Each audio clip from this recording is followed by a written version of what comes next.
Bienvenidos de nuevo. En el presente video vamos a trabajar el tema de multiplicadores de Lagrange. En lo que hicimos en el video previo, lo que hicimos fue optimizar funciones sin ningún tipo de restricción.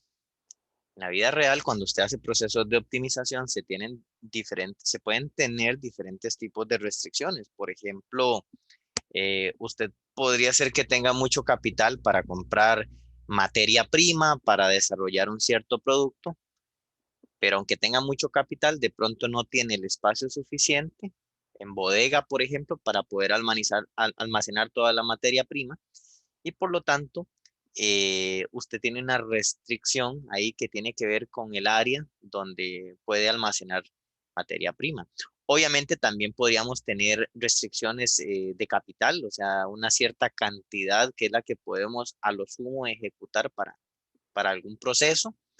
Y así consecutivamente, uno podría tener diferentes tipos de restricciones cuando está en algún proceso productivo. Entonces, en el tema previo, en el del video anterior, la restricción se hacía sin ningún tipo de restricción. Los multiplicadores de Lagrange justamente es otra estrategia de optimización, pero esta estrategia de optimización considera algo que lo anterior no consideraba. Esta considera o toma en cuenta restricciones. O sea, es una estrategia de optimización con restricciones. Y no cualquier tipo de restricción, sino que restricciones de igualdad. Igualdad en el sentido como que yo le digo a usted que el capital que se dispone son exactamente 3 millones de colones. Y si yo le digo a usted que se dispone exactamente 3 millones de colones y la restricción es de igualdad, quiere decir que usted no puede gastar ni más ni menos de 3 millones. Tiene que gastar exactamente 3 millones. Ahora, yo sé que en la vida real podría ser que a uno le digan, no, no, o sea, usted dispone 3 millones, pero si puede optimizarme el proceso, maximizar mi ganancia, pero gastarme menos de los 3 millones, es lo ideal. Bueno, correcto. Entonces, existen otras estrategias de optimización que consideran restricciones de desigualdad, ya no de igualdad, sino de desigualdad.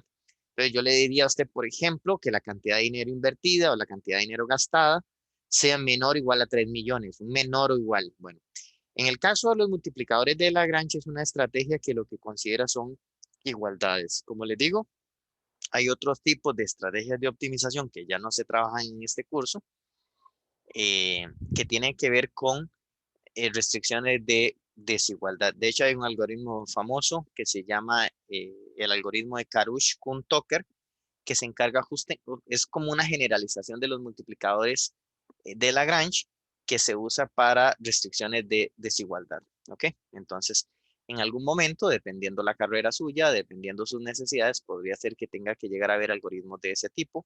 En particular, si les corresponde llevar un curso de investigación de operaciones, ahí tienen que estudiar ese tipo de algoritmos. ¿Ok?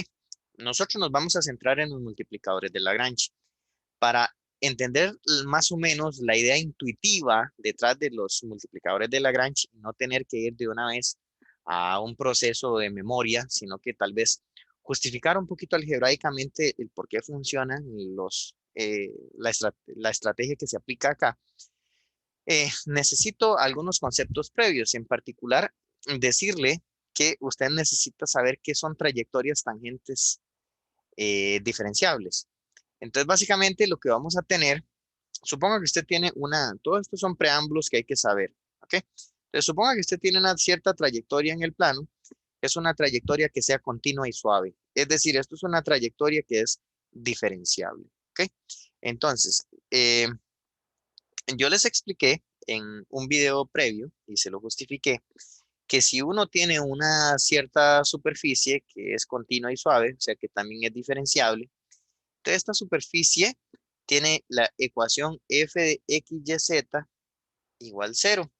Y en particular, si yo me paro en un punto P de la superficie, entonces si en ese punto yo calculo el gradiente en P, entonces lo que me da el gradiente es el normal a la superficie en P. Esto es un vector normal, es decir, un vector que es perpendicular a la superficie. Ajá. Este gradiente en P, entonces tiene tres entradas, o sea, la primera entrada es la parcial de X en P, luego la parcial de Y en P, y por último, la parcial de Z en P. Esas serían las entradas de ese gradiente, es un gradiente tridimensional. Esto porque estoy en un ambiente de tres dimensiones. De una manera similar a como hice la explicación de la existencia de ese vector normal, resulta que si más bien usted en lugar de tener una superficie, más bien está en un medio en dos dimensiones, aquí en la superficie estoy en tres dimensiones, ahora estoy en dos dimensiones. Pero suponga que en dos dimensiones tengo una trayectoria que es diferenciable también. Entonces resulta que de manera similar a como sucede en tres dimensiones, si yo más bien agarro el gradiente, pero ahora es un gradiente que tiene dos entradas, si yo calculo el gradiente de esta función f, que ahora es una función de dos variables, en el punto P, pues de manera similar a como sucede en las superficies, lo que se genera es un vector normal a la trayectoria. Antes era un normal a la superficie, aquí es un normal a la trayectoria. Eso quiere decir que si yo dibujo la recta tangente a la curva en P, esta es la tangente en P, entonces resulta que este vector normal es perpendicular a la recta tangente. Entonces con esto lo que le estoy diciendo es que de manera análoga a cómo se construyen vectores normales a superficies a través del gradiente, si más bien estoy en dos dimensiones y yo tomo el gradiente de una curva en dos dimensiones, entonces lo que me genera es un vector normal a esa curva. Es exactamente, lo que quiero insistir es que es exactamente la misma situación, nada más que esto es un problema en tres dimensiones y esto es un problema en dos dimensiones. Entonces, los vectores normales se pueden construir justamente a través del gradiente de esa función en dos dimensiones. Pero ahora, ¿qué es lo que vamos a hacer? Dicho eso, lo que quiero definirles es qué significa que dos trayectorias, o sea, ahora tengo dos trayectorias, y quiero definir qué significa que sean tangentes entre sí, ¿ok? Entonces, supongamos que tengo dos trayectorias como estas que están acá. En particular tengo por acá esta trayectoria negra que estoy resaltando, pero voy a quitar el resaltado para que no quede muy contaminado el dibujo. Esa trayectoria negra. Y por aquí estoy dibujando otra trayectoria azul. Entonces, esa trayectoria negra y la trayectoria azul se intersecan en este punto P. Ujú. ¿Y qué fue lo que hice? Lo que hice fue adicionalmente dibujarles en verde la recta tangente. Dibujarles en verde la recta tangente. Entonces, lo que usted puede notar es que las dos trayectorias en P comparten exactamente la misma recta tangente. O sea, las dos trayectorias tienen la misma recta tangente. Entonces, ¿qué es lo que vamos a decir? Vamos a decir que dos trayectorias son tangentes en un punto si comparten un punto, como acá, y adicionalmente comparten la misma recta tangente en ese punto. Esas son las condiciones para decir que las trayectorias son tangentes. No basta con decir que las trayectorias se cortan, porque yo podría tener que la trayectoria es azul, azul es así, y que la trayectoria negra es así. Estas dos trayectorias comparten un punto, pero si yo dibujo la recta tangente a, a la curva azul, me queda la tangente, me quedaría como así. Y a la curva negra, más bien me quedaría una cosa como así. Entonces, vea que a pesar de que comparten un punto, en ese punto no comparten la misma recta tangente. Así que estas trayectorias simplemente se están intersecando en el punto, pero no son trayectorias tangentes. Les repito, para que sean tangentes, pues uno tiene que ser capaz de ver que las dos trayectorias comparten un punto y en ese punto, si yo dibujo la recta tangente, que es esta recta verde que estás viendo acá, entonces esa recta tangente tiene que ser la misma para las dos trayectorias. Ahí le vamos a llamar trayectorias tangentes. ¿Ok? Ahora, quiero agarrar esa idea de que para que las trayectorias sean tangentes tienen que compartir la recta tangente y quiero eh, definir la tangencia de trayectorias a través de los vectores normales. Entonces, concéntrese por un momento en la trayectoria azul, nada más en la azul, nada más en la azul. Entonces yo vine y a la trayectoria azul le dibujé el vector normal. Este que está aquí en azulito, que repinté, sería el vector normal a la curva azul, que en este caso observe que la curva azul la estoy definiendo a través de una ecuación que usa una cierta función g. Entonces, de acuerdo con lo que acabo de explicarle arriba, el normal de la trayectoria azul sería el gradiente de g, ¿ok? El gradiente de g. Y de la misma forma, si ahora me concentro en la trayectoria negra, nada más, entonces aquí le dibujé el vector normal a la trayectoria negra, ¿ok? Y en ese caso, la trayectoria negra la estoy definiendo a través de una función f, eh, donde esa función, pues, tienen que ser funciones diferenciables. Ya dije que tenemos que estar trabajando con trayectorias diferenciables. Entonces, la función tiene que ser diferenciable a como también la g de arriba, ¿verdad? O sea, esta también, la g tiene que ser una función de clase C1 también, ¿ok? Entonces, dicho eso, eh, dicho eso, eh, uno nota que los vectores normales, en este caso, quedó uno apuntando en una dirección y el otro en dirección opuesta, que es lo que los físicos le llaman vectores antiparalelos. Normalmente en matemática no usamos mucho como la terminología antiparalelos, sino que lo que decimos es que un vector es paralelo al otro, pero el escalar es negativo, porque recuerde que dos vectores son paralelos. Un vector U y un V son paralelos si U es igual a alfa por U, ¿verdad? Esa es la idea de ser paralelos. En el caso que tengan dirección opuesta, este escalar es negativo, ¿ok? Entonces, y eso es lo que normalmente los físicos le llaman antiparalelos. El punto es que entonces aquí los vectores normales me quedaron en dirección opuesta. Y sí quiero decirles un detalle adicional para que no se me enreden. Los vectores normales, digamos, por ejemplo aquí, esta es la curvatura azul. Entonces, normalmente cuando uno calcula el gradiente, el normal queda apuntando hacia donde la trayectoria se está flexionando. Es decir, que si la trayectoria se flexiona así, entonces el normal te va a apuntar así. ¿Ok? Si más bien la trayectoria se está flexionando así, entonces el normal te va a apuntar para acá, o sea, hacia donde se está flexionando. Por ese motivo, por así decirlo, como hacia afuera de la trayectoria, por así decirlo, ¿ok? Entonces, por eso es que el azul me quedó apuntando para acá y más bien la negra, que está flexionada de esta manera, entonces el normal me quedó apuntando para el otro lado, porque tienen flexiones opuestas, ¿verdad? Por eso es, el punto es que en el punto de tangencia, los vectores normales a las trayectorias terminaron siendo paralelos, con escalar negativo, pero son paralelos. Ahora, inmediatamente usted tiene una duda. Dice, profesor, en este caso, las curvas tienen una flexión diferente, pero ¿qué pasa si tienen la misma flexión? Véalo aquí fácilmente. Piense, por ejemplo, en que ahora la curva negra es esta que está aquí y ahora trabajo con otra curva que sería la curva roja. Y bueno, aquí se ve claramente. Entonces, en este caso, nótese que tanto la negra como la roja tienen la misma flexión. Y aún así, las curvas van a ser tangentes, porque si dibujo la recta verde que usted está viendo en pantalla en este momento, esa es la recta tangente tanto a la curva verde como a la curva roja.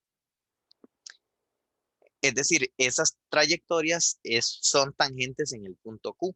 Y si tratamos de dibujar la historia de los vectores normales, pues en este caso, como están flexionadas de la misma forma, entonces por acá está el vector normal, que sería el asociado a la curva negra. Y en este caso, digamos que la curva roja la estoy construyendo a través de una función h, entonces aquí tengo dibujada en la misma dirección el vector normal a esa curva generada por h. Entonces, en este caso, más bien, como las trayectorias están flexionadas hacia el mismo lado, los dos vectores normales tienen exactamente, son paralelos y con la misma dirección. Es decir, aquí son paralelos con el escalar positivo. En resumen, ¿qué es lo que usted nota? Ya aquí es donde voy a hacer síntesis, ¿ok? Entonces, en resumen, usted lo que nota es que cuando usted tiene dos trayectorias diferenciables que son tangentes en un punto, sucede que los vectores normales de las dos trayectorias terminan siendo paralelos. Entonces, justamente es lo que ya les tengo como un resumen por acá. ¿qué es lo que vamos a decir? Es exactamente la misma idea. Entonces, lo que voy a decir es que las trayectorias son tangentes, sí, solo sí, los dos normales, que en este caso sería el normal a F y el normal a G, son paralelos entre sí. Y decir que son paralelos, lo que quiere decir es que uno de los vectores es lambda veces, o sea, un escalar multiplicado por el otro vector. Y en este caso, con el escalar sería negativo porque tiene una flexión opuesta, ¿no? Ujú. Y si más bien sucede como en el ejercicio de la derecha, entonces aquí más bien uno nota que los dos vectores, uno es múltiplo de otro, o sea, los normales uno es múltiplo del otro, pero más bien con un escalar positivo, ¿ok? Entonces, les reitero la frase que dije hace un ratito. Una forma de definir las trayectorias tangentes es simplemente decir que comparten un punto y en ese punto tienen la misma recta tangente. Eso es correcto.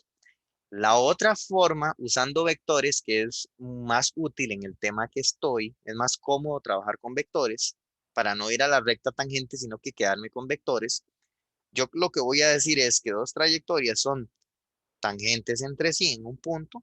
Si yo calculo los vectores normales en ese punto y los vectores normales terminan siendo uno un múltiplo del otro. O sea, terminan siendo paralelos. Este concepto de tangencia de trayectorias lo voy a utilizar para explicar el algoritmo de los multiplicadores de Lagrange, en el cual todavía no he empezado a explicarlo. Por el momento estoy haciendo como eh, como una introducción de los conceptos elementales que usted tiene que saber antes de explicar multiplicadores de Lagrange. Entonces, dicho eso, voy a contarles que otro concepto que necesito para explicarle multiplicadores de Lagrange es el concepto de curvas de nivel y mapas de contorno. ¿Ok? Los conceptos de curvas de nivel y mapas de contorno se utilizan mucho en algunas ciencias aplicadas, en particular en lo que es en la topografía, se utiliza mucho. De hecho, la mejor forma de entenderlo es ver esta imagen que usted tiene en la derecha. Los topógrafos lo que hacen es crear modelos tridimensionales, por ejemplo, aquí un sistema montañoso, y lo que hacen es simular a través de una computadora cortes a diferentes alturas. Este 1400 significa que hago un corte a 1400 metros de altura, 1300. Si yo quiero ver este corte matemáticamente, lo que puedo estar pensando es que estoy cortando con el plano z igual a 1400. Y aquí más bien estoy metiendo el plano z igual a 1300 y así consecutivamente. Entonces, cuando el plano llega y corta, cuando esos planos llegan y cortan, lo que me queda por acá es la intersección entre el plano y la superficie que está simulando la montaña. Este corte es lo que llamamos en cálculo superior una traza. ¿Ok? Entonces, lo que yo tengo aquí dibujado sería la traza asociada a la altura 1400. Por aquí tendría como la traza asociada a la altura 1300 y así consecutivamente. Luego, ¿qué hacen los topógrafos? Agarran esas trazas y las proyectan en el piso y con esas proyecciones construyen un mapa en dos dimensiones, que es lo que tienes aquí abajo. Esto es una representación bidimensional de este modelo tridimensional. ¿Ok? A esto que está aquí abajo, estas curvas negras son las proyecciones de las trazas. Esto es lo que se llaman lo que se llaman curvas de nivel, perdón, lo que se van a llamar curvas de nivel. Entonces, las curvas de nivel no son más que las proyecciones de las trazas, ¿ok? En el piso. Cuando yo proyecto las trazas en el piso, lo que me queda es un mapa de curvas de nivel. Este mapa de curvas de nivel es lo que se le llama un mapa de contorno. Y pues de esa forma es que los topógrafos nos construyen mapas en dos dimensiones, le agregan ciertos códigos de color, ya ellos saben, por ejemplo, que en las partes más altas usen un código ahí un poquito como más rojo, cuando está un poquito menos alto le ponen amarillo, y ya aquí donde son llanuras, entonces, pues entonces le ponen un código de verde, o sea, le meten una codificación de color al mapa de contorno y terminamos con un mapa bidimensional que nosotros, ya los usuarios de ese mapa, pues resulta que aunque es plano, tenemos la capacidad de ver las montañas en él y cosas por el estilo. Todos ustedes están familiarizados en eso, dado que desde la primaria a uno lo ponen a ver mapas. eh, en este caso sería el mapa de Costa Rica y el mapa es plano, pero nosotros vemos las montañas y todo por la forma en que está construido. Entonces, resumiendo matemáticamente el asunto, ya matemáticamente, lo que yo tengo entonces es una superficie z igual a f de xy, que cuando la corto con planos a diferentes alturas, los cortes es lo que se llaman las trazas de la superficie. Las trazas de la superficie, entonces, ¿qué tipo de ecuación tienen? Recuerden que así se escribían las trazas de una superficie. Se pone la ecuación de la superficie y aquí se pone el plano donde estoy haciendo el corte. En ese caso sería en z igual a c sub 0. ¿Ok? Cuando yo, aquí arriba se llama traza. Cuando yo agarro esas trazas y me las llevo al piso, cuando yo esas trazas me las llevo al piso, entonces me quedan estas trayectorias verdes ya en el piso, que son las proyecciones de las trazas. Ya les dije que estas trayectorias verdes es lo que se llaman las curvas de nivel y pues la ecuación sería entonces en un medio bidimensional. Esto ya sería un f de x y igual a c sub 0, porque sería como en este sistema de ecuaciones de aquí arriba eliminar la z. Si yo elimino la z, me quedaría f de x, y igual a c sub 0, que sería la ecuación en el piso de la traza, perdón, de la curva de nivel correspondiente. Entonces, con eso, bueno, aquí les puse pues, una imagen adicional que tomé por ahí de internet. No puse la referencia y me disculpo por ello, más por una cuestión educativa completamente, ¿verdad? Es como la tomé de Google rápidamente como eh, para lograr el objetivo académico que quiero en este momento, que es que ustedes me entiendan lo que son los multiplicadores de Lagrange, ¿ok? Entonces, aquí se ve la idea, ¿verdad? Otra vez, aquí está el sistema montañoso, lo corto con planos horizontales imaginarios a diferentes alturas. Estos son como los cortecillos en las montañas. Agarro esos cortes, los proyecto en el piso. Las proyecciones en el piso serían las curvas de nivel. Ajá, y ya después le agrego aquí algún tipo de código de color y cosas por el estilo y ya termino con un mapa topográfico. Entonces, de pronto uno dice, bueno, ¿qué tiene que ver esto con la optimización? Pues es una cuestión muy bonita porque uno puede conectar algo tan tal vez distante que le suena a uno como la topografía, lo podemos conectar con un algoritmo matemático que es el que vamos a estudiar en este video, que es el algoritmo de los multiplicadores de Lagrange. ¿Ok? Entonces, dicho esto, ya tenemos todos los preámbulos, ya sabemos qué son las curvas de nivel, qué son los mapas de contorno, sabemos qué son las trayectorias tangentes. Dicho todo eso, ya estamos en capacidad de realizar una introducción, eh, una idea geométrica detrás del método de los multiplicadores de Lagrange, ¿ok? Cuando usted tiene una superficie como la que se muestra en pantalla y a uno le dice que saque los máximos y mínimos relativos, pues uno anda de manera libre, no hay ningún tipo de restricción. Entonces uno anda buscando este puntito que está acá, ujú, este fulano que está acá, me genera un cierto extremo relativo, que es lo que llamamos un máximo. Si más bien ya me vengo para acá, entonces pues por acá me hay un puntito, donde ese puntito es un mínimo. Entonces tengo, esto sería una superficie que si el caso es que mantenga el comportamiento que se está viendo en pantalla, entonces una superficie que por acá va a tener un máximo, por aquí un mínimo, y pues uno no visualiza en la superficie, por ejemplo, usted no me va a decir que un punto como por acá es un máximo, porque uno ve claramente que aquí la superficie va subiendo y aquí sigue subiendo, ¿verdad? O como que aquí viene bajando y luego sigue bajando. Entonces, aquí no hay ni un máximo ni un mínimo. De hecho, uno no visualiza que hayan otros puntos donde pase un comportamiento de máximo o de mínimo, ¿no? Sin embargo, la diferencia es la siguiente. La diferencia es la siguiente. Aquí la optimización, así como la contesta ahorita, es una optimización completamente libre, sin ningún tipo de restricción. Cuando ya se optimiza con restricciones, significa que los puntos en el dominio donde usted está buscando los máximos y mínimos ya no es cualquiera. De hecho, la optimización sin restricciones tomaría en cuenta absolutamente todo el dominio de la superficie, todo. Uno está buscando en todo el dominio de la superficie, que pensemos que es todo el piso. Digamos que ahí se está buscando de todos los infinitos puntos en el piso, cuál es el que le corresponde específicamente a este mínimo y cuál es el que le corresponde a este máximo. Entonces, eso sería una optimización sin restricciones y por lo tanto usted tiene que buscar en todo el dominio.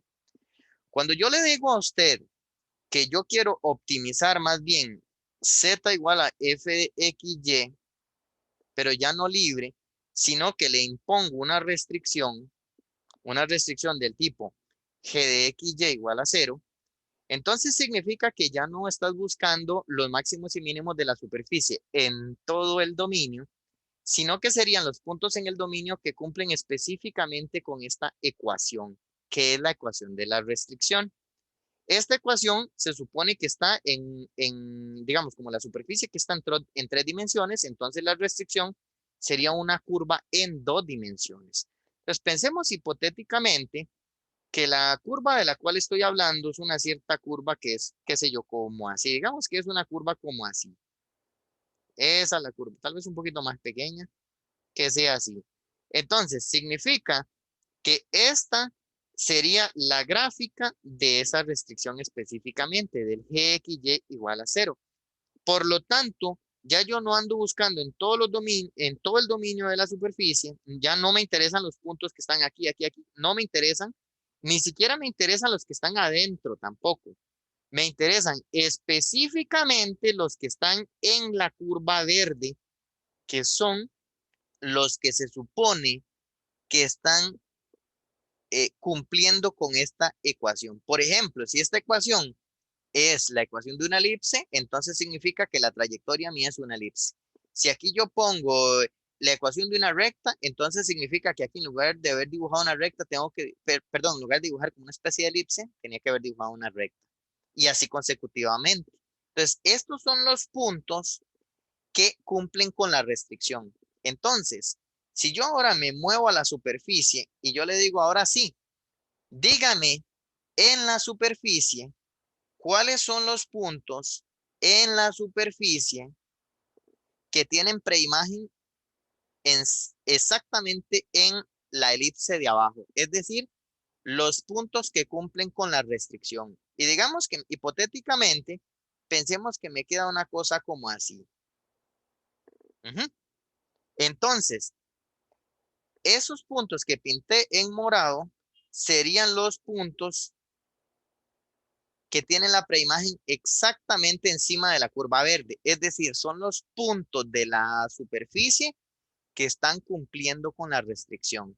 Entonces ahora ya a mí no me interesan estos extremos que hace rato sí me interesaban, que eran los extremos relativos sin ningún tipo de restricción. Ahora lo que me interesa es en los puntos de la superficie que me quedaron encima exactamente de la curva verde, todos estos que me quedaron encima de la curva verde, necesito ubicar el que me maximiza y el que me minimiza a la función.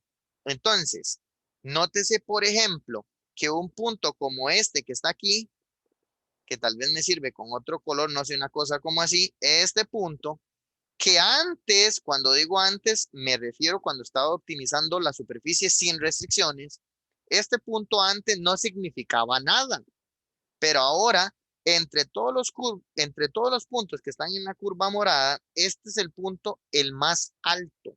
Por lo tanto, este es el máximo de f que cumple la restricción, que cumple con la restricción g de x y igual 0. Y este que le voy a pintar en verde por acá sería más bien como el punto más bajo de la superficie. Este sería el mínimo de f que cumple con la restricción g de x y igual 0. Entonces, como pueden notar, puntos que antes no significaban nada, ahora son uno es el máximo, uno me genera el máximo y el otro me genera el mínimo de la superficie que cumple con la restricción. Entonces, el algoritmo de Lagrange, que todavía no se lo he explicado, anda buscando este tipo, resolviendo este tipo de problema, que es buscar los máximos y mínimos que respetan una cierta restricción. Observe que ahora más bien puntos como estos en la superficie o este de aquí, esos puntos ahora no me interesan porque son puntos que no están en la restricción, o sea, que no cumplen con la restricción. Entonces, en esto que le acabo de explicar es lo que trata exactamente el algoritmo de Lagrange. ¿Cómo lo hace? Todavía no lo he explicado. Ya voy a proceder a irle entrando un poco al algoritmo, pero lo que me interesa en primera instancia es que ustedes entiendan o sea, cuál es el objetivo de optimización que estamos tratando de lograr. ¿Ok? Ok, habiendo entendido justamente eh, este asunto de lo que es la optimización con restricciones, vamos a utilizar un ejemplo introductorio concreto. Dice, se desea optimizar esta función, que observe que es una función que depende de variables X y Y. Por lo tanto, pensemos que el dominio es todo R2, es decir, que el dominio es el plano. Y la gráfica, como tiene dos variables, sería dos variables independientes, que son la X y la Y la variable Z, que es la variable dependiente. Por lo tanto, la gráfica está en tres dimensiones. Es una superficie en tres dimensiones, justamente como les estaba contando aquí arriba, ¿verdad? Que es una superficie en tres dimensiones. Obviamente estos algoritmos se generalizan a varias dimensiones y todo, pero ese es en este mundo de tres dimensiones donde yo a usted le puedo convencer cómo es que las cosas funcionan, cómo se entienden con los dibujitos y todo, y ya después vamos a generalizar el algoritmo a más dimensiones, ya sin explicaciones gráficas. Entonces, ¿qué debo tener para saber que estoy en un ejercicio de optimización con restricciones?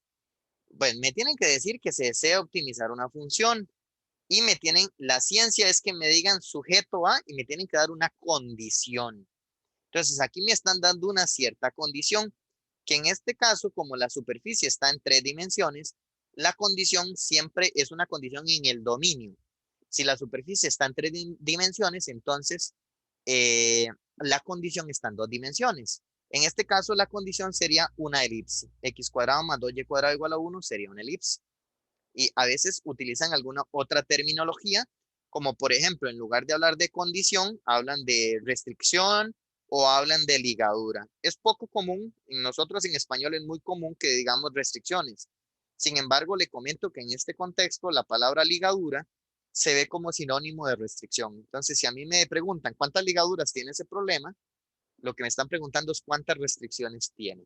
Perfectamente podrían haber varias restricciones. Ajá. Por la forma más sencilla de entenderlo, es como lo estoy haciendo en este momento, haciendo los dibujos pensando en que solo tengo una restricción y créame que eso es suficiente como para que usted tenga una idea y ya después ya el algoritmo lo volvemos mucho más un procedimiento. Entonces, tengo aquí la función que quiero optimizar y aquí tengo la restricción. Entonces, dicho eso, ahora les voy a enseñar cómo es la gráfica de esta función y vamos a poner entonces la gráfica de la función y de la restricción. Entonces, lo que tengo en siguiendo con el ejemplo introductorio, lo que usted ve ya aquí es la gráfica real completamente. Esta es la gráfica de la función z igual a f de x, y. Esa es la gráfica de la función. Y lo que tengo aquí en el piso en rojo es la gráfica de la restricción. ¿Y qué es lo que tengo ahora pintado en rojo arriba? Lo que tengo pintado en rojo aquí arriba son los puntos de la superficie que satisfacen la restricción. ¿Ok? Son los puntos de la superficie que satisfacen la restricción. Bien. Entonces, optimizar esta superficie z igual a f de x, y respetando esta restricción significa que yo tengo que buscar los máximos y mínimos en esta curva roja. O sea, cuál es el punto más alto y el más bajo en esa curva roja. Si le hago una rotación a esta curva para que se visualice, perdón, a todo el dibujo, es lo que tengo aquí a la derecha. Lo que tengo es una rotación. Entonces, yo lo que ando buscando es este punto que está aquí, que sería como el máximo de la superficie que cumple con la restricción, y este que está aquí, que sería el mínimo de la superficie que cumple con la restricción. Entonces, este es como el máximo buscado y este es el mínimo que ando buscando, ¿ok?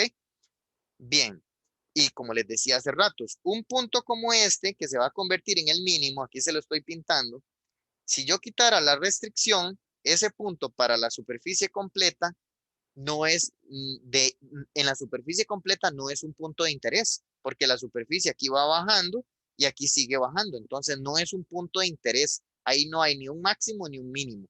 En cambio, si ya lo analizo con una restricción, este punto que en la superficie entera no tenía interés, ahora sí lo tiene, ahora se convirtió en el mínimo, y no solo cualquier mínimo, sino que se convirtió por la naturaleza del dibujo, se convirtió en un mínimo absoluto, porque como usted puede notar, de todos los puntos rojos que usted tiene aquí, el punto, el que es más bajo comparado con todos es este.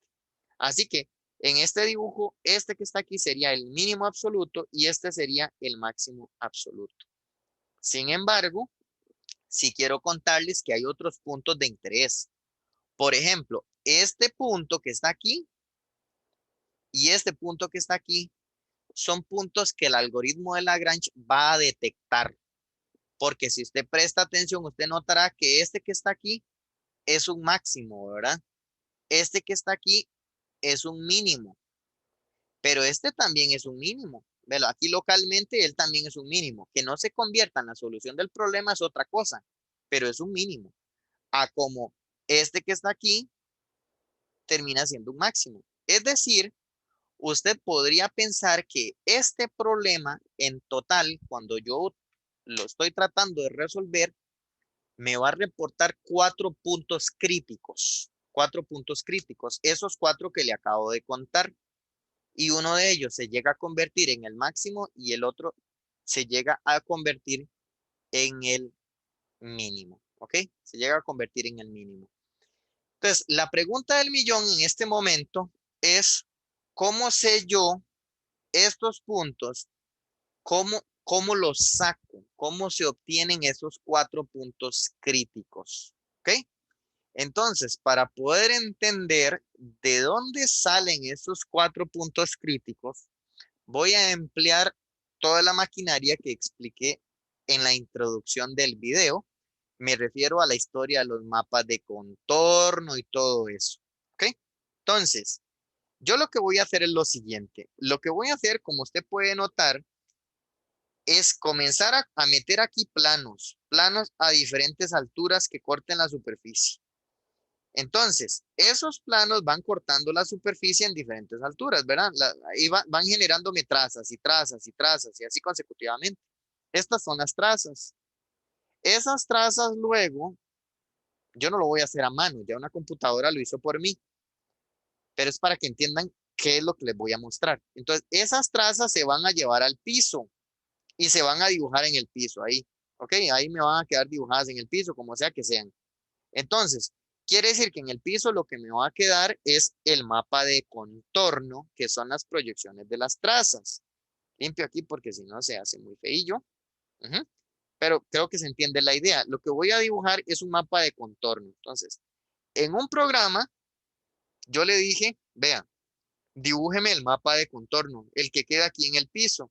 Y el programa me da esto que usted está viendo. Este es el mapa de contorno.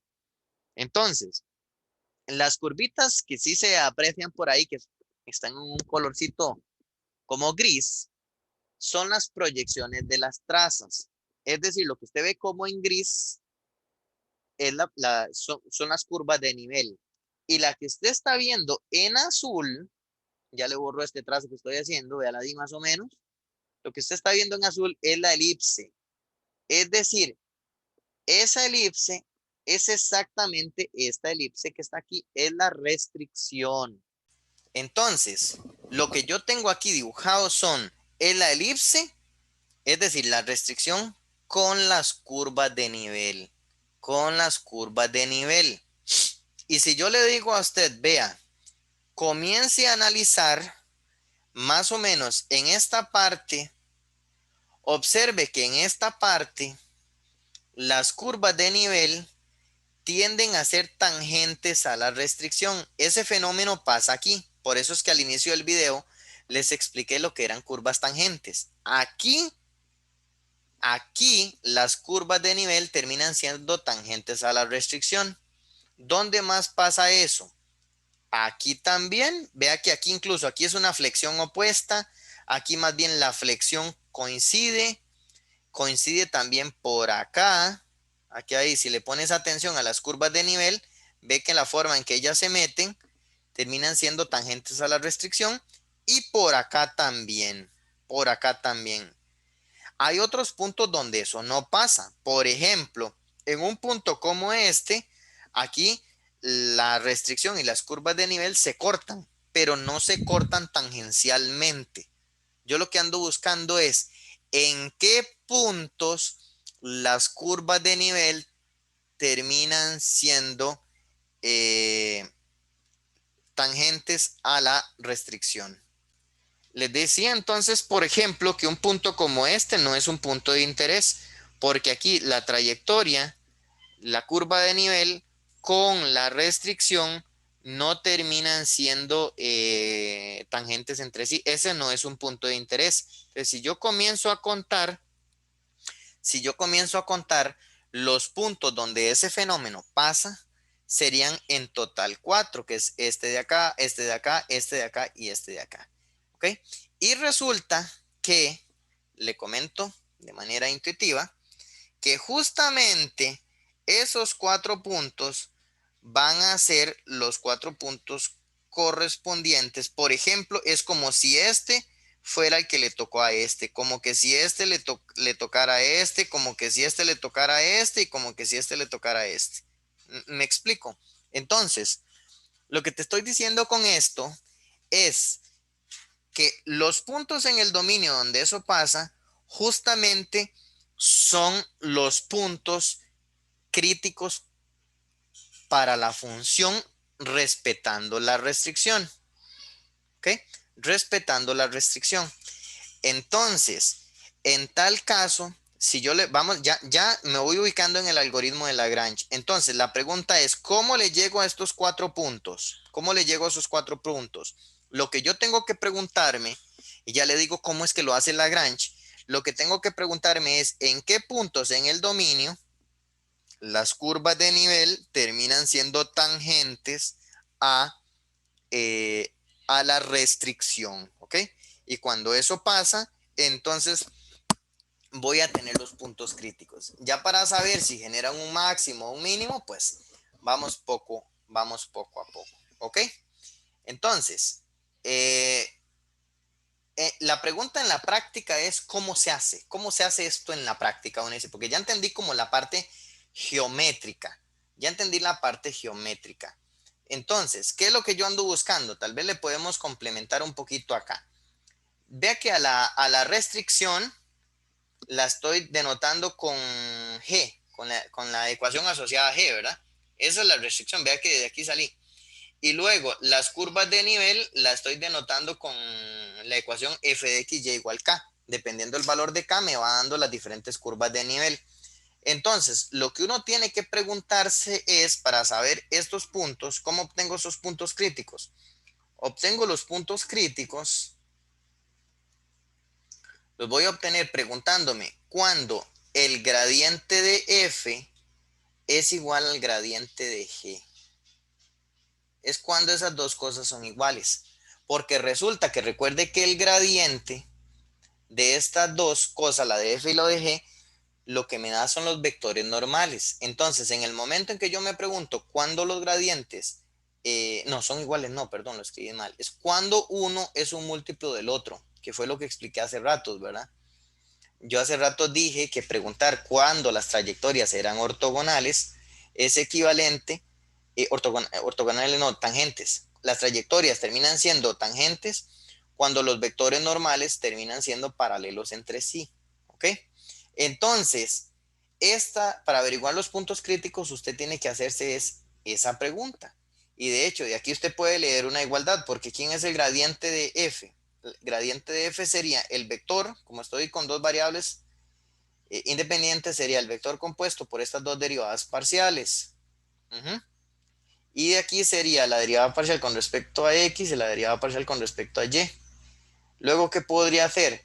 Distribuir el lambda y genero una igualdad de vectores. ¿Cuál es la igualdad de vectores que me queda ahí? Me queda si, solo si, la parcial de f con respecto a x es igual a lambda veces gx.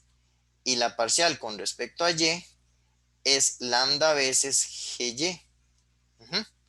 Y escrito de otra manera, si, solo si, lo mismo, es cuando esta parcial menos lambda veces esta otra, igual a 0, y cuando esta parcial menos lambda veces esta otra, me da 0 también. Todas estas cosas son equivalentes, o sea, porque lo que hice fue pasar a restar. Esto es equivalente a esto. Este es equivalente a esta igualdad vectorial que tengo aquí arriba.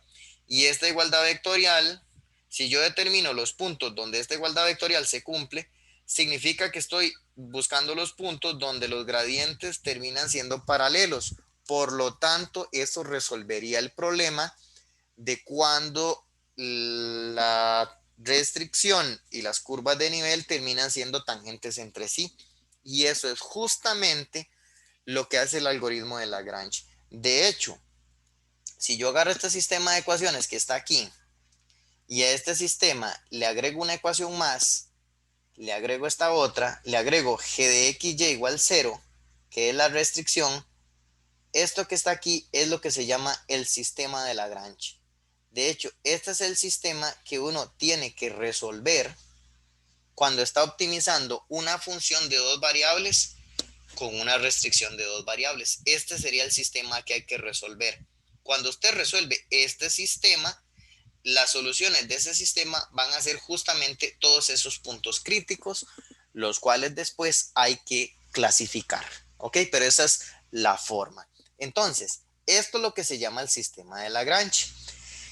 De manera intuitiva, yo saqué ese sistema de Lagrange de esta igualdad vectorial. Lo que pasa es que inmediatamente a uno como estudiante a uno le da una duda. Y uno dice, profesor, ¿no hay una forma como un poquito más metódica, un poquito más mecánica de cómo aprender a aplicar esto?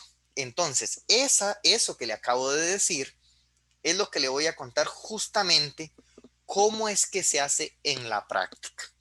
Entonces, en la práctica se hace así, ya en la práctica. Suponga que usted quiere optimizar una función de dos variables, un z igual a f de xy. Y tiene una cierta restricción g de xy igual 0. Entonces, para no tener que pensar en todas estas igualdades vectoriales, cosas que esas igualdades vectoriales son importantes porque son como la conceptualización del método, ¿ok?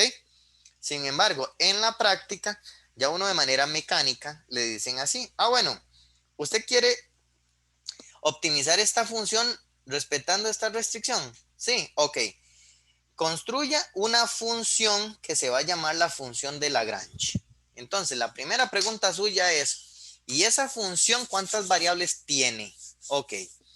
Esta función en primera instancia adopta las mismas variables de la función que usted está optimizando. Si la función que está optimizando usted tiene variables x y y, entonces las primeras dos variables que toma la función de Lagrange son a x y y. Y luego me agrega una variable que lo clásico, ya es lo clásico, utilizar la variable lambda. Eso es como un vicio en matemática. Es como cuando yo le digo a usted que me diga una variable para escribir una ecuación y hay una probabilidad altísima que usted me diga que use a x. O como que yo le diga a usted, deme una variable para un ángulo, usted inmediatamente me dice alfa o zeta. Nadie de pronto me dice zeta, ¿verdad? Para un ángulo. Pero entonces son como vicios. Para los multiplicadores de Lagrange es común usar la variable lambda. Esta variable se va a llamar un multiplicador. Esa variable adicional es una variable sintética que se llama un multiplicador. Y se agrega entonces una variable nueva por cada restricción que usted agregue acá. Normalmente al nivel que estamos, normalmente trabajamos con solamente una restricción. Al trabajar solamente con una restricción, uno solamente tiene necesidad de agregar un multiplicador.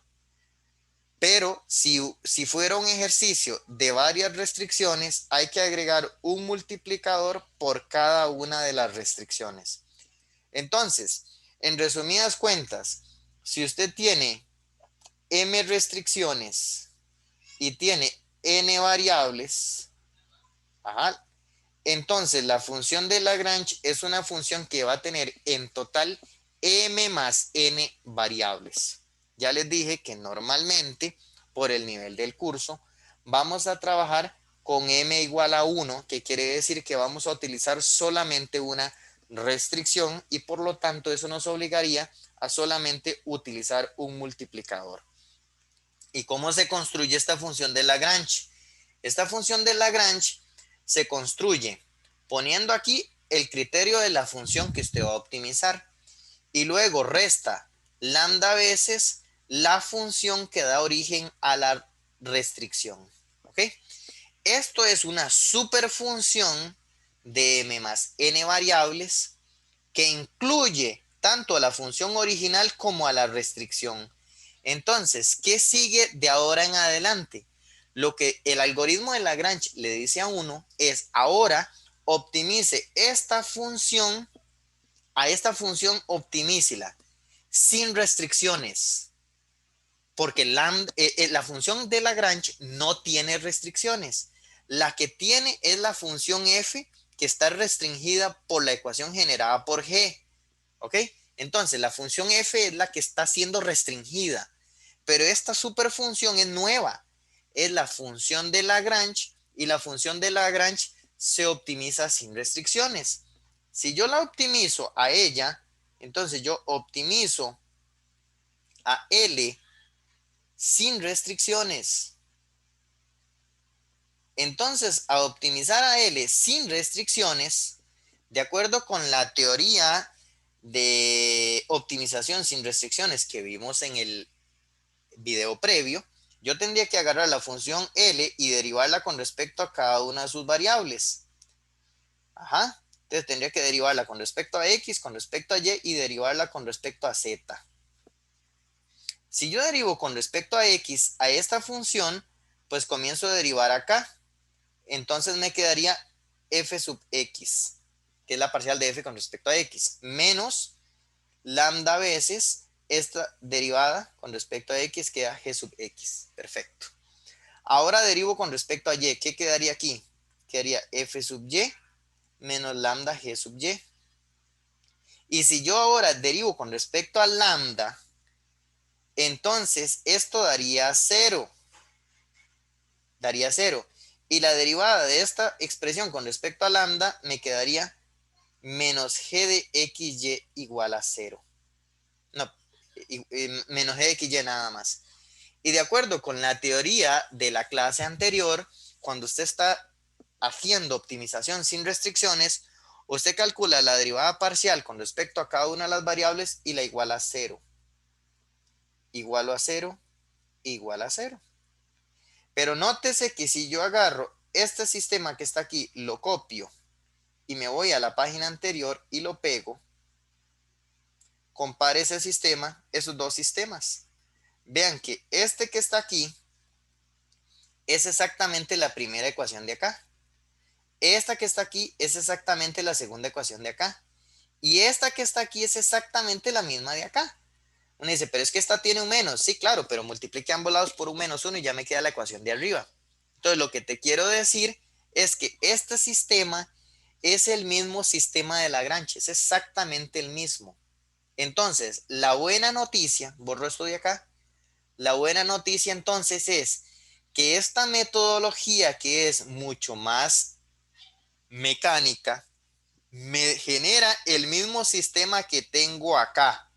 Por lo tanto, ya en la práctica, cuando uno resuelve un problema de optimización con restricciones de igualdad, uno no se pone a filosofar sobre el paralelismo de los vectores normales y todo eso. Uno no hace eso. De una vez uno lo que hace es, de manera bastante mecánica, construye la función de Lagrange y la optimiza sin restricciones.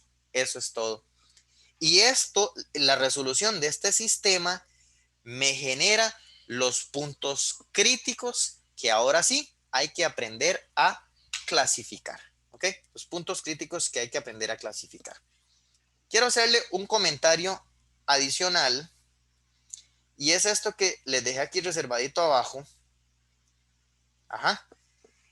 Que es que en el momento en que uno, digamos, la mayoría, por no decir todos los resultados que tenemos en matemáticas, los teoremas tienen ciertas hipótesis. Para que funcione, tienen que tener ciertas hipótesis. Algunos piden hipótesis de que la curva sea suave, que no tenga picos, que sea diferenciable, que la función sea de clase C2, y ahí voy. O sea, por ejemplo, para uno poder usar la regla de la cadena, la función tiene que ser de clase C2. Si estás usando la regla de la cadena de orden 2, si es de orden 1, que la función sea de clase C1, y así consecutivamente. Hay hipótesis. Entonces, cuando yo resuelvo, cuando yo resuelvo este sistema, cuando yo resuelvo este sistema, me pueden salir muchas soluciones. A mí lo que me interesa, que es lo que va a ser un punto crítico para mí, son los puntos críticos que yo obtengo al resolver este sistema que no me anulan el gradiente de G. Vea que es diferente de cero. ¿Ok? Diferente del vector cero significa que los puntos críticos no me tienen que degenerar. Cuando un vector se vuelve el vector cero, el vector nulo, lo que decimos es que el vector se degeneró. Entonces, los puntos críticos que yo obtengo acá tienen que ser puntos que provoquen que el gradiente de G sea diferente del vector cero. O sea, que no me anulen el vector gradiente, que no me anulen el vector gradiente de G. Recuerde que G es la restricción. Entonces, el algoritmo lo que dice es que mientras que usted tenga un punto crítico que cumpla con esta restricción, o sea, que no me anule el gradiente, entonces ese punto crítico de la función de Lagrange va a ser un punto crítico del problema original que usted estaba resolviendo. No sé si ven la esencia de esto, pero es que mi problema original es un problema con restricciones. Luego yo agarré ese problema con restricciones, agarré la función objetivo y agarré la restricción y me fabriqué una superfunción que se llama la función de Lagrange, la cual se optimiza sin restricciones. Entonces, son dos problemas diferentes. Yo lo que estoy diciendo es que los puntos que yo obtenga al resolver este sistema, si cumplen con esta condición que se llaman las condiciones de primer orden de Lagrange, si cumple con esta condición, entonces ese punto crítico va a ser un punto crítico de mi problema original. Y al ser un problema, de un punto crítico de mi problema original, entonces ahora yo voy y lo clasifico para saber si es un máximo o un mínimo. ¿De acuerdo?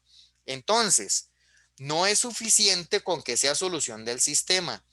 También tienen que ser puntos que cumplan con esta condición que está ahí, se llama la condición de primer orden del algoritmo de Lagrange. Entonces, para que el algoritmo funcione, tiene que cumplirse con esa condición. ¿Ok? Es decir, hay puntos que perfectamente pueden ser solución de este sistema que no sean puntos críticos de la función original. Eso podría pasar. Entonces, en general, las soluciones de aquí que cumplen con esta restricción son las que se convierten en los puntos críticos de la función del problema original de optimización. Ok, todo eso que acabo de decir, todo eso que acabo de decir, está resumido en lo que es el teorema de Lagrange que le pongo en pantalla. Ese teorema es ya la formalización de lo que le acabo de venir explicando. ¿Qué es lo que dice? Que si yo tengo dos funciones de clase C1, o sea, tienen que ser funciones diferenciables. Ajá. Entonces, yo tengo que tener un punto crítico, véalo aquí, que no me anule el gradiente de G, es lo que le acabo de decir. Esto es lo que se llama la condición de primer orden del algoritmo de Lagrange. Entonces, que no me anule el gradiente. Si eso pasa, entonces existe un lambda, un número real lambda que se llama un multiplicador de Lagrange que genera el paralelismo entre los dos vectores normales. Y lo que dice adicionalmente el teorema es que la función de Lagrange tiene esta forma, que es la que les acabo de explicar yo. Se va a convertir en un punto crítico siempre que el gradiente sea diferente de ¿qué? Siempre que el gradiente sea diferente de 0. ¿Ok? Entonces, de manera mecánica, ¿cómo se resuelve esto? Lo que tenés que hacer es justamente construir tu función de Lagrange, montar este sistema y de ahí en adelante lo que hay que hacer es chequear esta condición y chequeada esa condición ya tenemos nuestros puntos críticos. ¿Ok? Pasemos, eh, antes de hacer un ejemplo, porque aquí ya tengo el ejemplo por aquello para que no desesperen en el video, porque el tema es un poquito grueso. Le comento que aquí yo le hice la explicación a usted para un caso de dos variables, es solo para n igual 2. El teorema de Lagrange se puede llevar a n variables, se puede llevar a Rn. Entonces, digamos que ahora más bien en lugar de tener solo variables x y y, tengo n variables, que es x1, x2 hasta xn. Y la restricción es esta. ¿Ves? Es un problema de n variables con una restricción. Pues entonces, vea lo que yo le acabo de explicar. Esto que está aquí es exactamente la función de Lagrange que yo le acabo de explicar. Nada más antes puse f de xy menos lambda a veces g de xy, porque eran solo dos variables. Ahora tengo n en total y tengo un multiplicador porque solamente hay una restricción. Asumimos eso así, otra vez que el gradiente de g sea diferente de 0, que es la condición de primer orden. Entonces, para hallar los puntos críticos de la función de Lagrange, lo que se hace es esto que está aquí, que es lo que yo le acabo de contar. Es derivar la función de Lagrange con respecto a cada una de sus variables. Y la buena noticia es que la última ecuación del sistema siempre es la restricción. O sea, la derivada con respecto al multiplicador siempre da la restricción. Le sintetizo esto, por ejemplo, para un caso particular que usted tenga tres variables, entonces, ¿cómo quedaría la función de Lagrange? La función original va acá, menos lambda a veces la restricción. Así sería cuando es un problema de tres variables. Entonces, antes de seguir, voy a explicar este ejemplo. Digo antes de seguir con la teoría, porque todavía me faltaría explicarles cómo se clasifica el punto crítico. Por el momento le estoy diciendo cómo se obtiene el punto crítico, pero luego, como lo hicimos en optimización sin restricciones, hay que aprender a clasificar ese punto crítico que surge con el algoritmo de Lagrange. ¿Ok? Entonces, vamos a un ejemplo concreto porque hasta ahora puede ser que suene muy dramático, pero no lo es. Dice, determina el valor máximo y mínimo de esa función. Por el momento ese problema, bueno, dada esa restricción, por el momento este problema no lo podemos resolver completo. ¿Por qué? Porque todavía no tenemos la forma de cómo clasificar el punto crítico. Lo que vamos a hacer hasta el momento es simplemente buscar los puntos críticos de esa función. Entonces, lo que yo me construyo ya de manera mecánica, ya aquí yo no voy a comenzar a pensar en que los normales tienen que ser paralelos, que el gradiente de f, el gradiente bla, bla, bla, sino que voy al grano. De una vez, voy al grano, defino la función de Lagrange. ¿Cuál función? La función L de x, y, z. Recuerde que la función de Lagrange toma las mismas variables que la función que usted está optimizando. Ahí está. La función que usted está optimizando es x, y, z. Y está en variables x, y, z. Y tienes una restricción, entonces voy a agregar un multiplicador. Un multiplicador. Perfecto. ¿Y cómo se construye la función de Lagrange? Yo le acabo de contar. Le acabo de contar que se pone la función objetivo, que sería el x más 3y más 5z, y luego se seguía menos lambda veces la restricción. Entonces sería x cuadrado, lo dije mal, es lambda veces la función que da origen a la restricción. Vean que de acá yo tengo que despejar esto como x cuadrado más y cuadrado más z cuadrado menos 1 igual a 0. Así que esta es la función g que da origen a la restricción. Así que aquí sería x cuadrado más y cuadrado más z cuadrado menos 1. Eso es. Esta es la función de Lagrange que aplica específicamente para ese problema. Así es. ¿Qué sigue? Ya sigue el proceso de optimización de esa función. Bien, dado que ya tenemos la función de Lagrange, ¿qué es lo que vamos a hacer ahora? Lo que vamos a hacer es derivar esa función de Lagrange con respecto a cada una de las variables. Primero con respecto a x. Con respecto a x aquí me daría 1 menos 2 lambda x y eso lo iguala a 0. De hecho, esta es la derivada de esta función con respecto a x y la iguala a 0. Eso que acabo de hacer es lo que decía aquí en general, que hay que calcular la derivada con respecto a la primera variable igualada a 0. Segunda variable y así consecutivamente siempre voy igualando a 0. ¿Ok? Bien, cuando usted igualaba a 0, lo que está haciendo en el fondo era preguntarse cuándo los vectores normales son paralelos. Esas cosas son equivalentes completamente. Ok, con respecto a y sería 3 menos 2 lambda y igual 0. Y luego 5 menos 2 lambda z igual 0. Y me falta derivar con respecto a lambda. Y ya te dije que con respecto a lambda no pierda tiempo, porque la derivada con respecto a lambda siempre es la restricción. Entonces, usted puede escribirme directamente como x cuadrado más y cuadrado más z cuadrado igual a 1, que es la restricción. La derivada con respecto al multiplicador siempre da la restricción. Yo espero que eso haya quedado claro desde aquí. Cuando yo tomé la derivada con respecto al multiplicador, nótese que aquí me queda un menos, pero este menos yo lo mando a dividir. Entonces lo que queda es g de x y igual a 0, que es la restricción.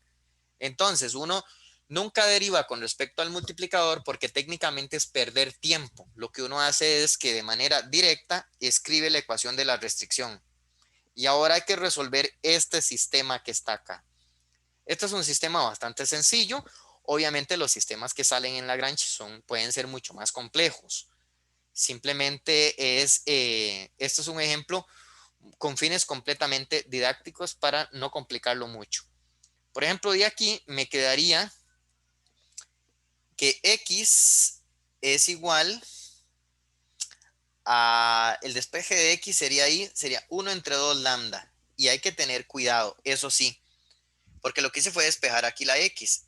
El lambda en algún momento se me fue al denominador. Yo tengo que estar seguro que el lambda sea diferente de 0.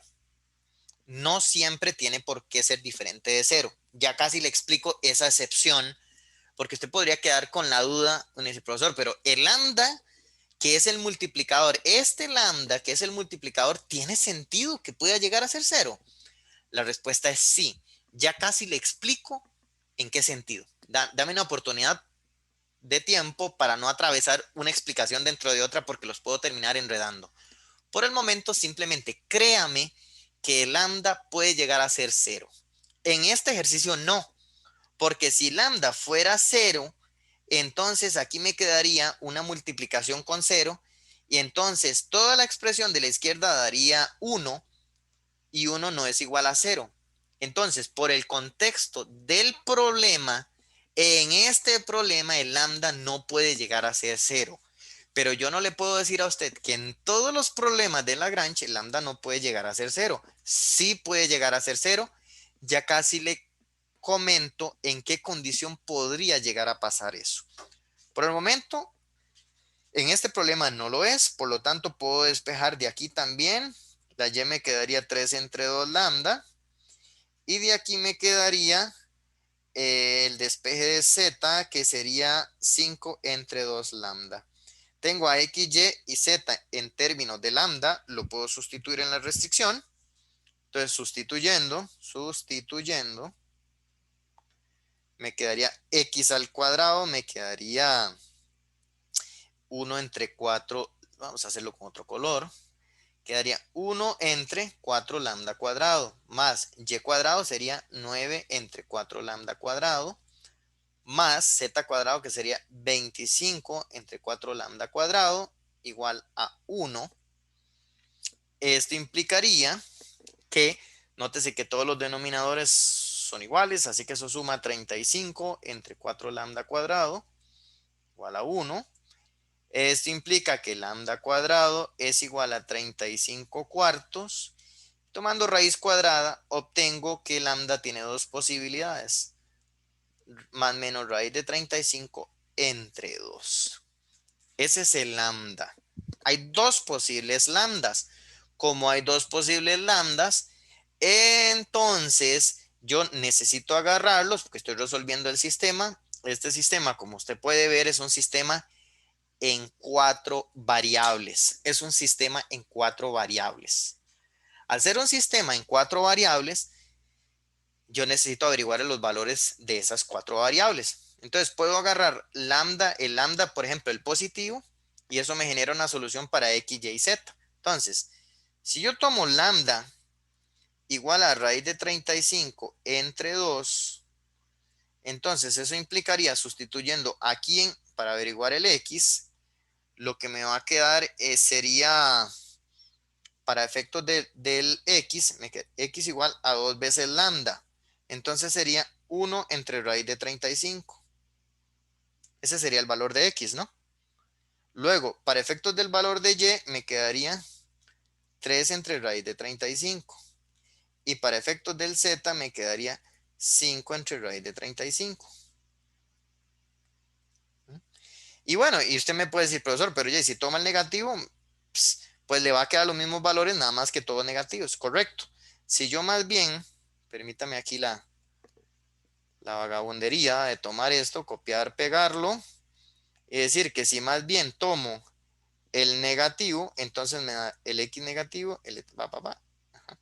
Entonces lo que estoy obteniendo son dos puntos. Un primer punto, que es el 1 entre raíz de 35, 3 entre raíz de 35, 5 entre raíz de 35, ese es el x, y, z, y me falta el lambda, que es raíz de 35 entre 2. O sea, el punto crítico tiene 4 entradas, porque este es un punto crítico de la función de Lagrange. Bueno, todavía no, es un punto crítico de la función de Lagrange. Y la función de Lagrange, como puedes ver, tiene 4 variables, es el x, y, z. Por lo tanto, al tener 4 variables, automáticamente, entonces el punto crítico, que es la solución de ese sistema, pues tiene 4 entradas. Ese es un punto crítico. Y el otro, bueno, aquí está el resumen. El otro, vamos a quitar eso de ahí mejor. El otro sería el punto, que es la misma cosa, pero en negativo. Menos 1 entre raíz de 35, menos 3 entre raíz de 35, menos 5 entre raíz de 35 y menos raíz de 35 entre 2. Son los dos puntos. Estos serían los puntos críticos de Lagrange. Entonces, para que lo que le estaba diciendo, las condiciones de primer orden implican que entonces en estos puntos no tienen que anular para que ellos me lleguen a generar una solución del problema. Estos puntos no deberían anular al gradiente de G. En este caso, usted tiene bien claro quién es G. De hecho, aquí está. Vamos a copiarlo y me lo traigo para acá. ¿Sí? Ese es G. Por lo tanto, si yo le digo a usted que calculemos el gradiente de G, el gradiente de G sería 2x, 2y, 2z.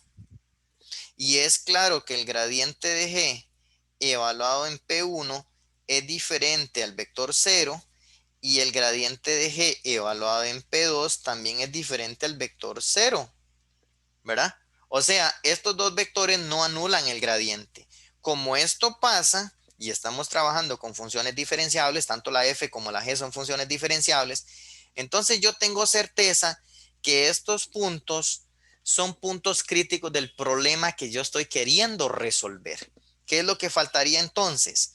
Lo que faltaría es agarrar estos dos puntos críticos, agarrarlos y clasificarlos. Por lo tanto, necesito tener una metodología de cómo clasificar esos puntos críticos, ¿ok? Antes de pasar a ver esa metodología de cómo clasificar esos puntos críticos, yo tengo una deuda con ustedes en esta explicación, porque yo les dije que podría ser que el multiplicador sea cero. Y sí, correcto, el multiplicador puede llegar a ser cero. Le comento cuándo es que puede llegar a pasar ese caso extremo. Para eso voy a devolverme al ejemplo que hace bastante rato expliqué, que creo que andan por acá. ¿Ok?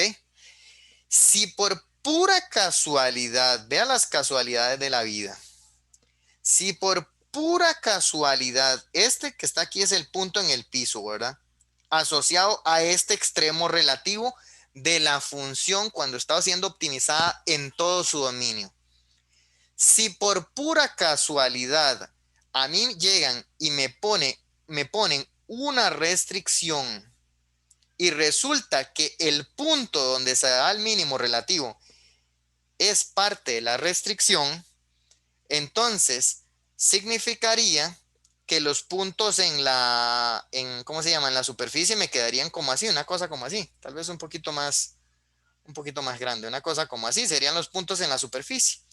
Entonces resulta que este punto sigue siendo, era un mínimo relativo sin restricciones. Y ahora le impuse esta restricción verde y aún así ese punto sigue siendo la solución del problema. Entonces, ¿qué significa? Que aunque yo haya impuesto una restricción, la solución sigue siendo la misma.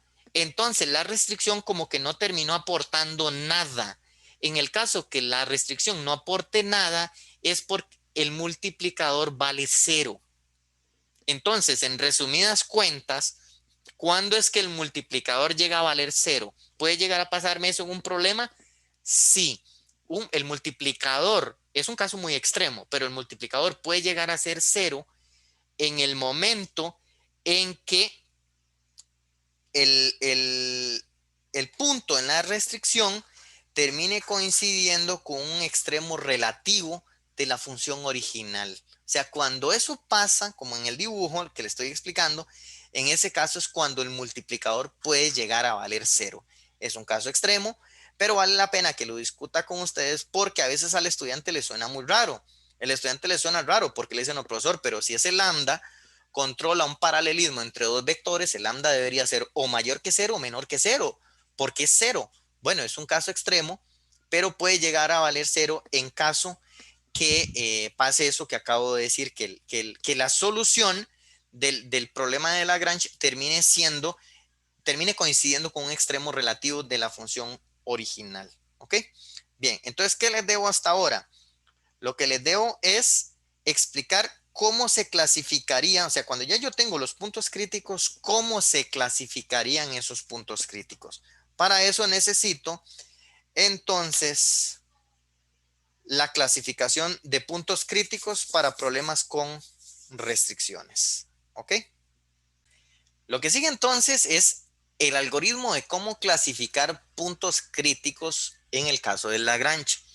Entonces, lo que yo se supone, aquí se lo voy a poner en general. Primero en general y luego ya se lo voy a particularizar para cuando tengas poquitas variables como n igual a 2, n igual a 3. Por cierto, el algoritmo que le voy a mostrar asume que solo tienes una restricción. Si hay más restricciones, entonces hay una adaptación de este criterio. Este criterio tiene nombre, se llama el criterio del Hessiano-Orlado. Hay una adaptación del Hessiano-Orlado para cuando tengan más restricciones. Pero le repito, para efectos de nivel del curso, es suficiente con que usted domine el caso de una restricción. Por eso es que aquí le estoy poniendo la función de Lagrange con n variables y solamente una restricción. Y en realidad, aunque se lo estoy poniendo en general, usted tiene que aprender a aplicarlo para cuando n vale 2 o n vale 3. Es decir, cuando tengo 2 o 3 variables, nada más. Cuando tengo variables XY o XYZ, nada más. Pero aquí se lo estoy poniendo en general para n variables. Entonces vamos a definir un superdeterminante que se llama el Hessiano-Orlado. Este criterio es como una generalización del criterio que les expliqué en el video previo de optimización sin restricciones. Yo les enseñé a ustedes lo que se llamaba el criterio del Hessiano. En Lagrange se llama el criterio del Hessiano orlado. Este es un súper determinante que se construye, que al inicio se ve como muy dramático, pero no lo es. Pongan atención. Lo que va en esta fila, eso es un determinante, lo que va en esta fila son las derivadas de la restricción con respecto a cada una de sus variables. Es decir, si yo solo tengo dos variables, que son X y Y, si fueran solo X y Y, entonces lo que iría en esa fila sería la parcial de G con respecto a X y la parcial de G con respecto a Y. Eso es todo. Porque eso es lo que quiere decir esto, que aquí van las derivadas parciales de la restricción con respecto a cada una de sus variables. Y las que pones acá se transponen, o sea, se ponen aquí, se convierten en columna. Entonces, exactamente las derivadas que usted me coloca aquí son las mismas que se colocan acá. Nada más que allá como fila y aquí como columna. Luego, ¿qué es lo que va a ir en esta parte? Aquí ahora son derivadas de orden 2. En la parte de arriba, en la primera fila y en la primera columna, lo que van son derivadas de primer orden con respecto a cada una de las variables. Ahora, en esta parte que le encerré en rojo, lo que van son las derivadas de orden 2, todas las de orden 2. Entonces, aquí sería como poner la XX, la XY, la XZ, si hubiera más variables, luego aquí me explico, son las derivadas de segundo orden, son todas las posibles combinaciones de las derivadas de segundo orden. Eso es. Así que todo lo que va aquí son todas las derivadas de segundo orden. Ese superdeterminante es lo que vamos a llamar el Hessiano orlado, ese determinante. Y ahora la pregunta natural es, ¿qué hago con ese determinante? ¿Qué hago con él? Bueno, ok, pongan atención para no enredarlos. A todo el determinante se le llama el Hessiano orlado. Ahora voy a hablar de lo que se llaman los menores principales. Los menores principales son los determinantes que yo tomo siempre arrancando de esta esquina. Por ejemplo, este es el primer menor principal, el que tiene ese 2 por 2 que está ahí. Ahora sería, el siguiente menor principal es este que es de 3 por 3. Este de 3 por 3. Y así consecutivamente. O sea, los menores principales arrancan agarrando el de 2 por 2, luego el de 3 por 3, luego el de 4 por 4 y así consecutivamente. Esos son los menores principales, siempre partiendo de esta esquina. Tomo el de 2 por 2, el de 3 por 3, el de 4 por 4 y así consecutivamente. Esos son los menores principales. Entonces, como usted puede ver, lo que me está diciendo es que el menor de orden I es llegando hasta la derivada II. ¿Ok?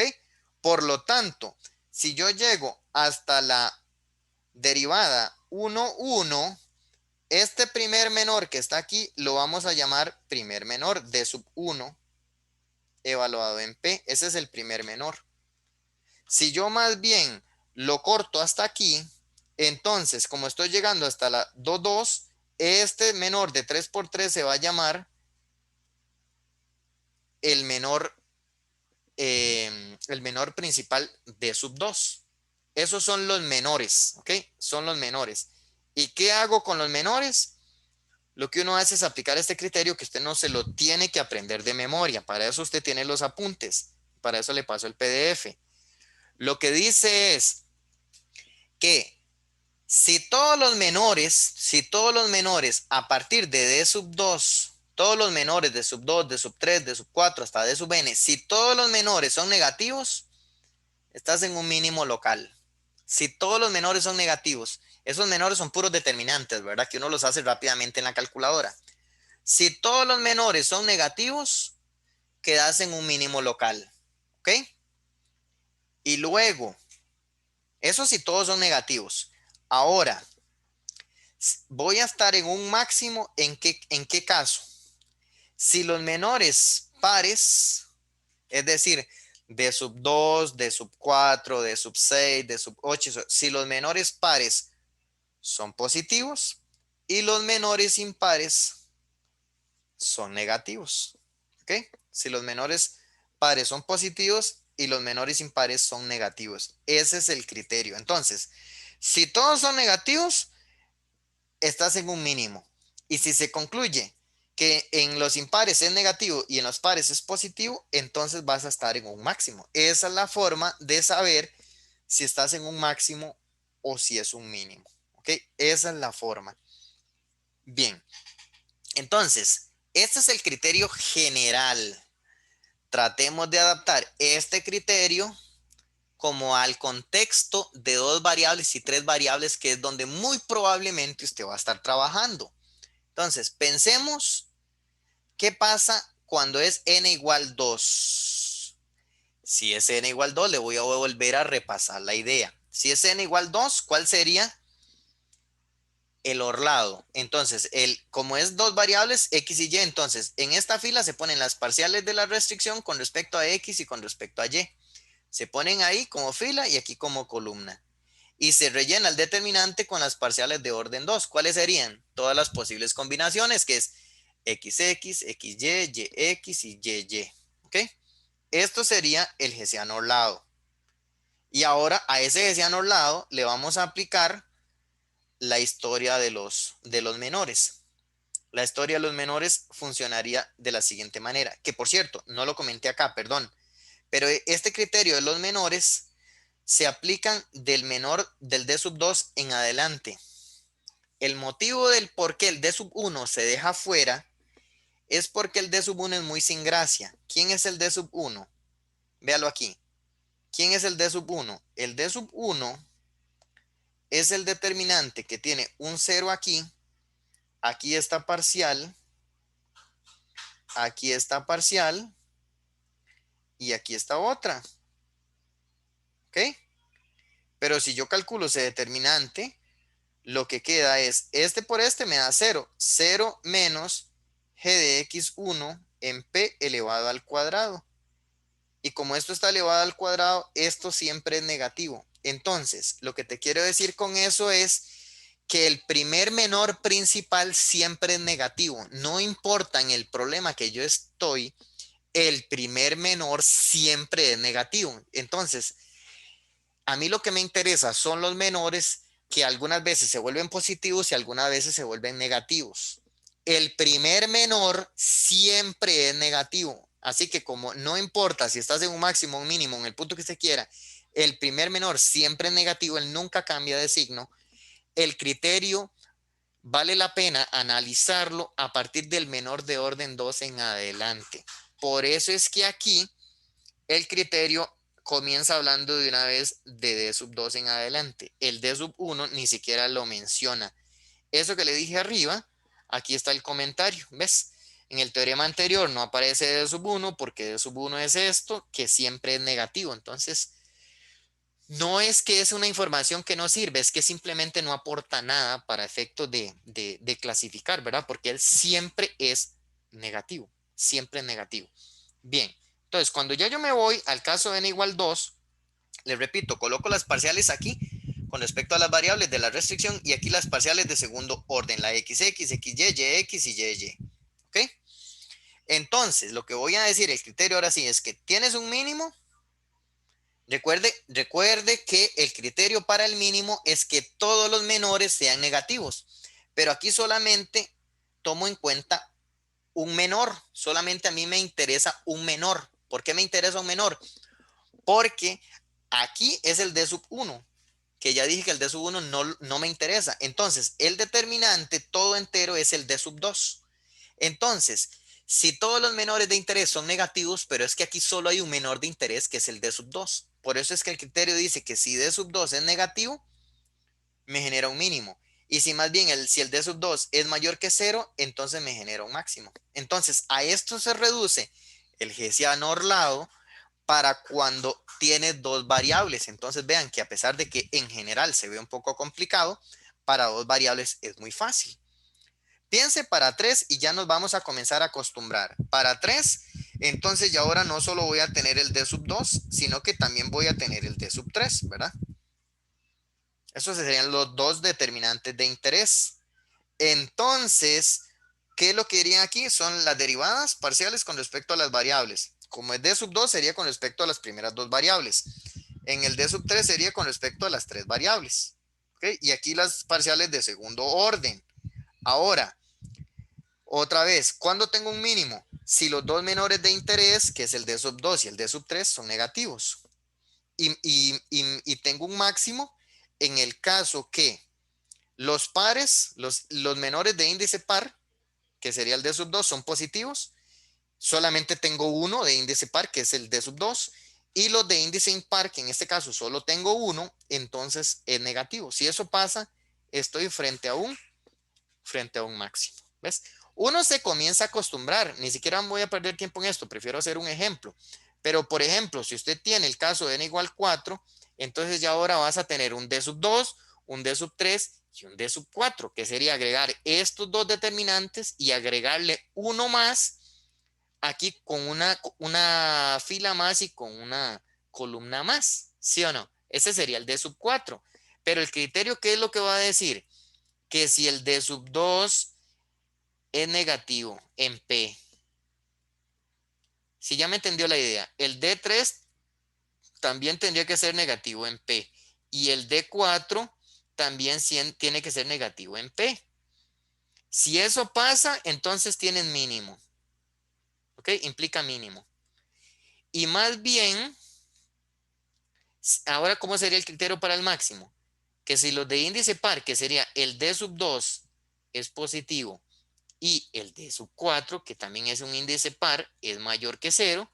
Si eso pasa, ajá, y adicionalmente los de índice impar, que es solamente uno, que es el D sub 3, es negativo, entonces si pasa todo esto, concluye que tienes un máximo. Así es, lo ves, uno nada más de modo que va aumentando el número de variables, va entendiendo la idea de que siempre se comienza en D sub 2 y que si todos son negativos genera un mínimo. Y luego, si todos los de índice par son positivos y los índices impares son negativos, entonces genera un máximo. Por cierto, en cualquier otra combinación, porque usted podría quedar con la duda, dice, profesor, ¿qué pasa si no me da esta combinación ni esta otra? Pues simplemente el criterio del Hessiano Orlado no sabe cómo clasificar el punto crítico. Claro, por la naturaleza de los problemas que uno trabaja a nivel básico, el criterio del Hessiano Orlado debería ser suficiente para poder clasificar los puntos críticos. ¿Ok? Entonces, dicho eso, que pues aquí les puse el mismo ejemplo de hace ratos para que por lo menos la explicación nos termine bien completa. ¿Ok? Entonces, el problema de hace ratos era determinar el valor máximo y mínimo de esta función con esa restricción. Nosotros ya hicimos esto, montamos la función de Lagrange, montamos el sistema y obtuvimos estos dos puntos críticos. Lo que falta ahora es la clasificación de esos puntos críticos. ¿Ok? Para eso calculamos el Hessiano Orlado, que es un determinante, que en este caso, como es una función de tres variables, entonces el Hessiano Orlado tiene tamaño 4 por 4. Mientras que usted tenga una restricción nada más, recuerde que el Hessiano lo que es un determinante de tamaño en n más 1 por n más 1, donde n es la cantidad de variables. En este caso, n vale 3. Por lo tanto, el determinante hessiano queda de 4 por 4. Recuerde que hace rato le dije que el hessiano en general tiene tamaño m más n. Vamos a ver si meto las variables. O sea, si ya meto las variables a jugar, quedaría un determinante como m más n más 1 por m más n más 1. O sea, es un determinante bien grandote. Pero ya le dije que nos damos por satisfechos si tienes una restricción nada más. Entonces, este determinante siempre para nosotros con una restricción, el tamaño que va a tener es n más 1 por n más 1, donde n es la cantidad de variables. Aquí son tres variables. Ok, ¿y cómo se llena ese determinante? Aquí pongo las derivadas de la restricción. ¿Quién era la restricción? Recuerde que la restricción era la función g, que aquí la tengo. Se construía con la función g. ¿Cuáles son las parciales de esa función g? 2x, 2y y 2z. Por eso es que aquí escribí 2x, 2y, 2z. Y aquí volví a escribir aquí como fila y aquí como columna. Ok. ¿Y qué es lo que iban aquí? Las derivadas de segundo orden. Quiere decir, esta es la derivada de primer orden, esta era la Lx. Vuelva a la derivar con respecto a x, da menos 2 lambda. Entonces puse menos 2 lambda aquí. Esa es la Lx. Ahora vuelvo a agarrar esta Y ahora la derivo con respecto a y luego con respecto a z.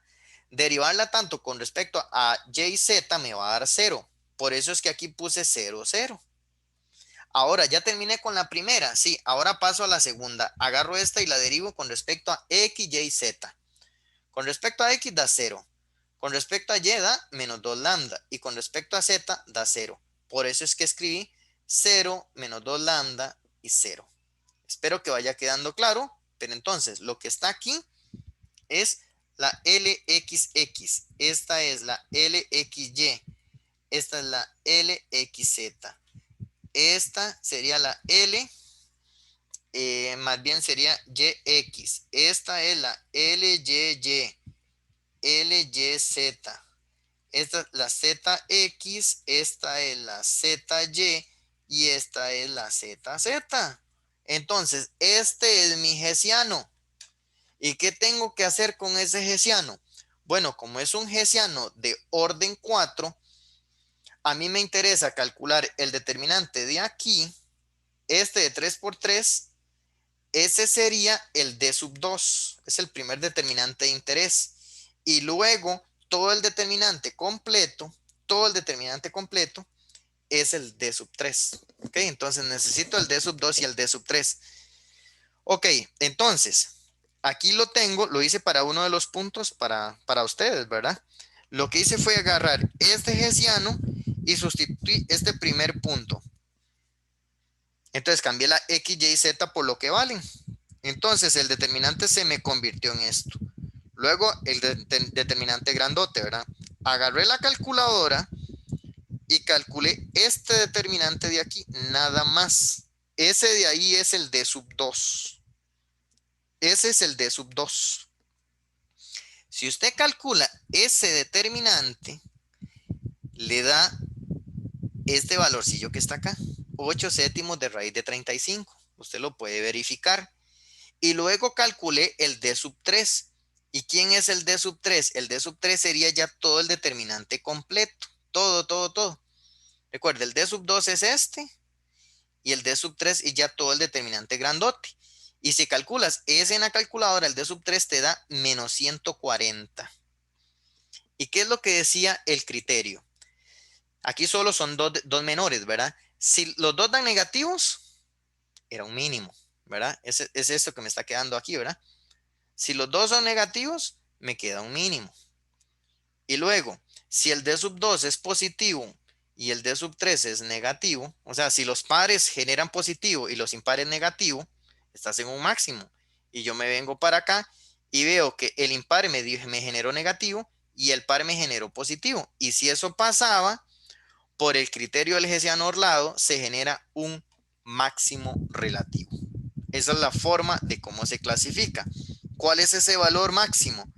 Agarrar la función f y evaluarla en el punto crítico. Entonces, pues usted sabe bien que este es el valor de x, este es el valor de y, este es el valor de z. Pues me voy a la función f original. La función f original era esta. Esa es la función f original. Y para saber el valor máximo, ya eso lo expliqué, que cuando uno le piden el valor máximo o mínimo, porque vea que aquí en la redacción dice, determine el valor máximo y mínimo. Entonces, para sacar el valor máximo, evalúo. Entonces, al cambiar la x, y, z en esa función, me da raíz de 35, así que este sería el valor máximo de esa función. Análogamente, se va a clasificar el otro punto y más bien me va a generar un valor mínimo. ¿Ok? Entonces, con este problema es más que suficiente para entender cómo es que funcionan los multiplicadores de Lagrange y cómo se aplica el criterio del hessiano orlado. ¿Qué es lo que quedaría pendiente? Pues resolver más ejemplos, ¿verdad? Más ejemplos que los hacemos ya como para complementar mejor el tema, pero ya con esto terminamos completamente el tema. Lo que nos faltaría simplemente hacer algunos ejemplos adicionales, los hacemos en un próximo video.